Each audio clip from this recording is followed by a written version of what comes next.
నమస్తే, నేను Chandana. Welcome to great Andhra. ఇప్పటి వరకున్న టాప్ స్టోరీస్ చూద్దాం. కూటమి ప్రభుత్వంపై టీచర్ల అసంతృప్తి. ఏం చేసినా రెడ్ బుక్ ఖాతాలోకే. ప్రైవేట్ రంగంలో రిజర్వేషన్లు సాధ్యమా? Botsa versus CM Ramesh.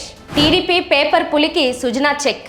జగన్ సర్కార్ను తామే గద్దెదించామని గర్వంగా ప్రచారం చేసుకున్న టీచర్లు ఇప్పుడు కొత్త ప్రభుత్వంలోనూ సంతోషంగా లేరు.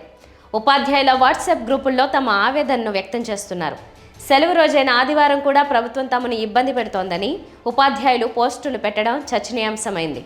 కొత్త ప్రభుత్వ పాలనలో అసలేం జరుగుతున్నదో అర్థం కావడం లేదంటూ ఉపాధ్యాయులు వాపోతున్నారు. ఇవాళ మనం కొత్త ప్రభుత్వంలో ఉన్నామా లేక ఇంకా పాత ప్రభుత్వంలోనేనా అని వారు అనుమానం వ్యక్తం చేస్తుండడం గమనార్హం. ఉపాధ్యాయుల వాట్సాప్ గ్రూపులలో వైరల్ అవుతున్న ఆ పోస్ట్ ఏంటంటే, మొత్తం మీద ఈ ఆదివారం అంతా కూడా టీఐఎస్ అంటే టీచర్ ఇన్ఫర్మేషన్ సిస్టమ్ సమాచారం కోసం ఉపాధ్యాయులను, మరీ ముఖ్యంగా ప్రధానోపాధ్యాయులను, మండల విద్యాధికారులను పరిగెత్తించినంత పని చేశారు. ప్రశాంతత లేకుండా చేశారు. ఇంత హడావిడి అవసరమా? వారి కారణాలు వారికి ఉండవచ్చు, కానీ ఇది నిన్న కూడా చేసి ఉండొచ్చు కదా, లేదా రేపైనా చేయొచ్చు. పాఠశాల యాజమాన్య కమిటీ ఎన్నికలు అయ్యే వరకు ఎవ్వరూ కదిలే అవకాశం లేదు. అలాంటప్పుడు ఈ ఆదివారం మాత్రమే ఈ పని కోసం పరిగెత్తించడానికి వీలు కుదిరిందా? చేయగలిగిన వారు, చేయలేని వారు ఉంటారు. రేపు బడిలో అయితే సహోపాధ్యాయుల సహకారంతో అయిపోయేది. కానీ కొంచెం వయసు మీరిన వారో లేక అవగాహన లేనివారో ఈరోజు అంతే ఆదివారం పడిన హడావిడి అంతా ఇంత కాదు. ఎందుకు ఇలా మానసికంగా ఇబ్బంది పెడుతున్నారో అర్థం కాదు. ఇది అమాత్యుల నిర్ణయమా లేక సచివుల నిర్ణయమా అనేది అర్థం కాదు. మొత్తానికి ఉపాధ్యాయులకు ఒక ఆదివారం ప్రశాంతత లేకుండా చేశారు. బాధాకరం. ఇకపోతే ఈ సదరు టీఐఎస్ అప్లికేషన్ స్కూల్ అటెండెన్స్ యాప్లో ఇన్సర్ట్ చేయడానికి వారికి నిన్న రాత్రి వరకు కుదరలేదు. మరి సాంకేతిక నిపుణులు ఉన్నవారికే రాత్రి దాకా కుదరినప్పుడు ఉపాధ్యాయుల్ని అర్జెంటుగా చేయండి అని చెప్పడం ద్వారా ఎంతో ఒత్తిడిని, ప్రభుత్వం మీద వ్యతిరేకతను కలగజేశారు. దీనికి తోడు 117 జీవో ప్రకారమే సర్దుబాటు అనేది పుండు మీద కారం చల్లినట్టు చేసింది. ఎన్నికల ప్రచారంలో ఆ జీవోను రద్దు చేస్తాం అని చెప్పి దాని ప్రకారమే సర్దుబాటు అనేది ఎంతో నిరాశకు గురిచేసింది. ఇకనైనా మారితే బాగుండు, లేదంటే ఎవరు వచ్చినా తమ తలరాత ఇంతే అని టీచర్లు అనుకోవాల్సిందే అని వాపోవడం గమనార్హం. ఉపాధ్యాయుల ఆవేదన ఈ స్థాయిలో ఉంది. అయితే ప్రభుత్వాలు మారినంత మాత్రాన విధానాలు మారే అవకాశం లేదని ఉపాధ్యాయుల ఆవేదనతో వెల్లడవుతోంది. ఆంధ్రప్రదేశ్లో రాజకీయ హత్యల్ని ఆపలేరా? ఇంకా ఎంతకాలం ఇలాంటి హింసాయుత ఘటనలు?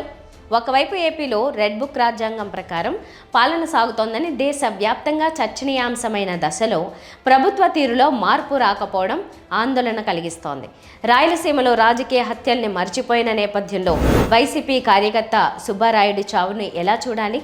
పైగా అడ్డం వస్తే పెట్రోల్ పోసి తగలబెడతామని పోలీసుల్ని టీడీపీ నాయకులు హెచ్చరించడం శాంతి భద్రతలపై భయపెడుతోందన్న అభిప్రాయం వ్యక్తమవుతోంది. గతంలో చంద్రబాబు నాయుడు పాలనలో శాంతి భద్రతలకు పెద్దపీట వేసేవారనే పేరుంది. ఇప్పుడు బాబు వైఖరిలో మార్పు వచ్చిందా లేక ఆయన చేతుల్లో అధికారం లేదా అనే అనుమానం తలెత్తుతోంది.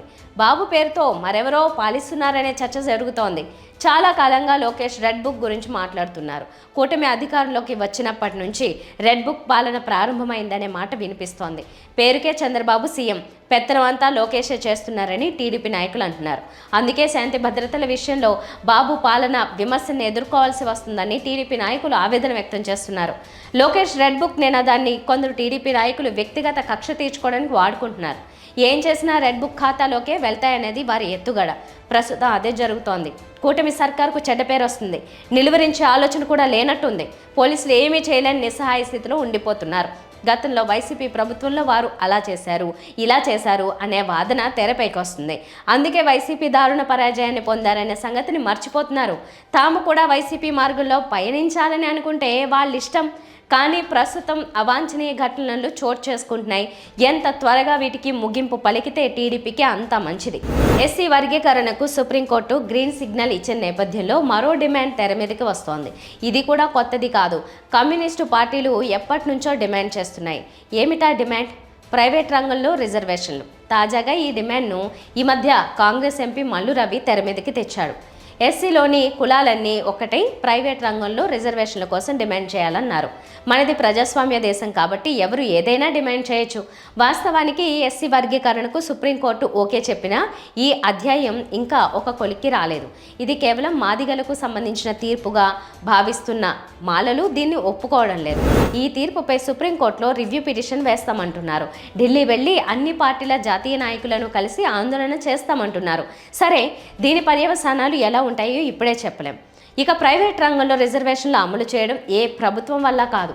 చాలా ఏళ్ల కిందటే ఈ డిమాండ్ను దేశంలోని పారిశ్రామికవేత్తలు, ప్రైవేట్ రంగంలోని దిగ్గజాలు వ్యతిరేకించారు. ఒకవేళ రిజర్వేషన్లు అమలు చేయాలని ఒత్తిడి చేస్తే తాము పరిశ్రమలను, కంపెనీలను మూసుకుంటామని, కానీ అమలు చేసే ప్రసక్తి లేదని తేల్చి చెప్పారు.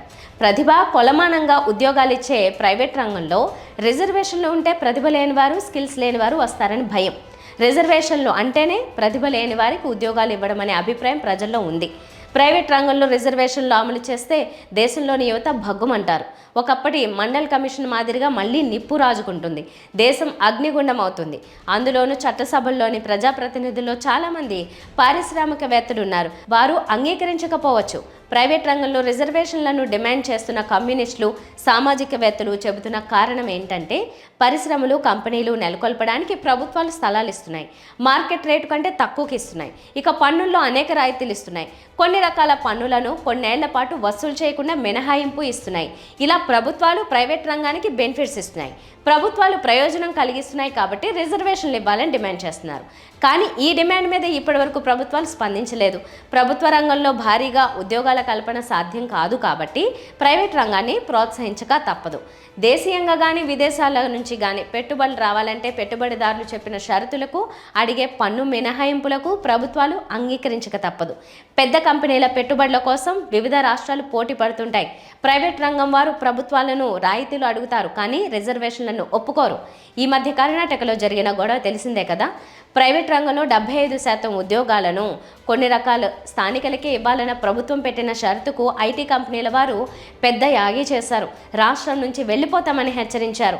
దీంతో ప్రభుత్వం వెనక్కి తగ్గింది. కాబట్టి ప్రైవేట్ రంగంలో రిజర్వేషన్ల అమలు సాధ్యం కాదు. విశాఖ ఎమ్మెల్సీ ఉప ఎన్నిక రసవత్తరమైన ఘట్టానికి చేరుకుంది. ఉత్తరాంధ్ర జిల్లాల్లో సీనియర్ నేత, మాజీ మంత్రి, ఒక విధంగా రాజకీయ కురువృద్ధుడైన బొత్స సత్యనారాయణను వైసీపీ మంచి ఎంపికగానే చేసి బరిలోకి వదిలింది. స్థానిక సంస్థలన్నీ వైసీపీ చేతిలో ఉన్నాయి. ఎలక్ట్రల్ కాలేజీలో కూడా భారీ ఆధిక్యతతో వైసీపీ ఉంది.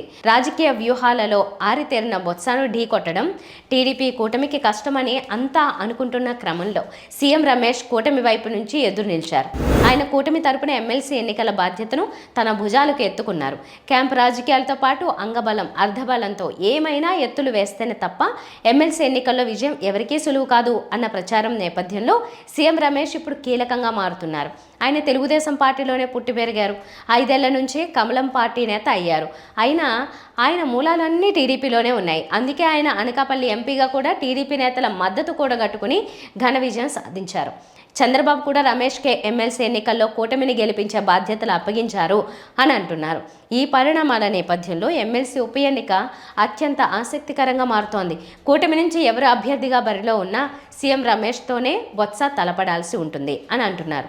బొత్స వ్యూహాలకు సీఎం రమేష్ ప్రతి వ్యూహాలకు మధ్యనే ఈ పోటీ అని అంటున్నారు. ఇద్దరే అన్నట్లుగా సాగే ఈ ఉప ఎన్నికల్లో ఫలితం చివరికి ఎవరికి అనుకూలం అంటే ఇప్పుడు చెప్పడం కష్టమే అని అంటున్నారు. 5 ఏళ్ల అధికారం టీడీపీ కూటమి చేతిలో ఉండడం అటువైపు ప్లస్ పాయింట్ అయితే, అత్యధిక మెజారిటీ ఉండడం వైసీపీకి అనుకూలంగా ఉంది. అయితే మెజారిటీలు అధికారం ముందు వీగిపోవడమే సిసలైన రాజకీయం కాబట్టి ఈ ఎమ్మెల్సీ ఉప ఎన్నిక ఎవరిని గెలిపిస్తుంది అన్నది ఉత్కంఠభరితంగా మారింది. ఇప్పుడు సులువుగా ప్రచారం పొందడం ఎలా పొందాలో కొంతమంది నాయకులకు బాగా తెలుసు. అలాంటి వారిలో టీడీపీ సీనియర్ నేత, మాజీ ఎమ్మెల్సీ బుద్దా వెంకన్న ఒకరు. చంద్రబాబు నాయుడు, లోకేష్ గుడ్ లుక్స్లో పడేందుకు బుద్దా వెంకన్న నిత్యం ఏదో ఒక ప్రచార కార్యక్రమం చేస్తూనే ఉంటారు. ఎన్నికలకు ముందు బుద్దా పొలిటికల్ జిమ్మిక్కులు ఓ రేంజ్లో సాగాయి. ఏకంగా రక్తంతో చంద్రబాబు పేరు రాసి నానా హడావిడి చేశారు. విజయవాడ పశ్చిమ టికెట్ కోసం ర్యాలీ పేరుతో బల ప్రదర్శనకు దిగారు. నాటి విజయవాడ ఎంపీ కేసీఆర్ నానితో పాటు వైసీపీ నాయకులపై తీవ్ర స్థాయిలో విమర్శలు చేశారు. కోటి విద్యలు కూటి కోసమే అన్న చందంగా బుద్ధా వెంకన్న ఎన్ని చేసినా టీడీపీ పెద్దల అనుగ్రహం కోసమే అని అందరికీ తెలుసు. ఈ నేపథ్యంలో కూటమి అధికారంలోకి వచ్చిన తర్వాత ఆర్థికంగా భారీ లబ్ధి పొందొచ్చనే ఆశ అడియాస కావడం గమనార్హం. తన పనులేవీ కావడం లేదని, తానే ఒకరిపై ఆధారపడాల్సి వచ్చిందని ఆయన వాపోయారు. అసలు విషయం ఏంటంటే, విజయవాడ పశ్చిమ నియోజకవర్గంలో బుద్ధా ఆటలేవి సాగడం లేదు అనేదానికంటే బీజేపీ ఎమ్మెల్యే సుజనా చౌదరి వ్యూహాత్మకంగా కట్టడి చేశారని టాక్ వినిపిస్తోంది.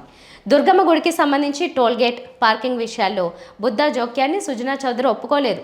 బుద్ధా చెప్పినవి ఏవి చేయకూడదని సుజనా అధికారులకు స్పష్టమైన ఆదేశాలు ఇచ్చారు. అలాగే సిఐ, ఎస్ఐల బదిలీల్లోనూ బుద్ధా సిఫార్సు చేసినవేవి జరగలేదు. ప్రభుత్వ అధికారులు ఎవరు బుద్ధా చెప్పిన వాటిని చేయడానికి నిరాకరిస్తున్నారు. దీంతో అధికారంలోకి వచ్చిన తన పనులేవి సాగకపోవడంతో ఆయన మనస్తాపం చెందారు. టీడీపీ ప్రతిపక్షంలో ఉన్నప్పుడు మీడియా ముందుకొచ్చి రెచ్చిపోయేవారు.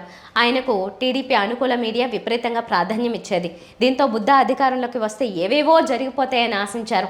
తీరా అధికారంలోకి వచ్చిన తర్వాత అంచనాలన్నీ తలకిందులు కావడంతో లబోదిబోం అంటున్నారు. పేపర్ పులికి సుజనా చౌదరి చెక్ పెట్టారని టీడీపీలోనే ఒక వర్గం అంటోంది. బహుశా అధికారం అంటే ఏంటో వెంకన్నకు ఇప్పుడు జ్ఞానోదయం అయ్యి ఉంటుందేమో. ఇవి వాళ్ళ టాప్ స్టోరీస్. మరిన్ని అప్డేట్స్తో కలుద్దాం. నమస్తే.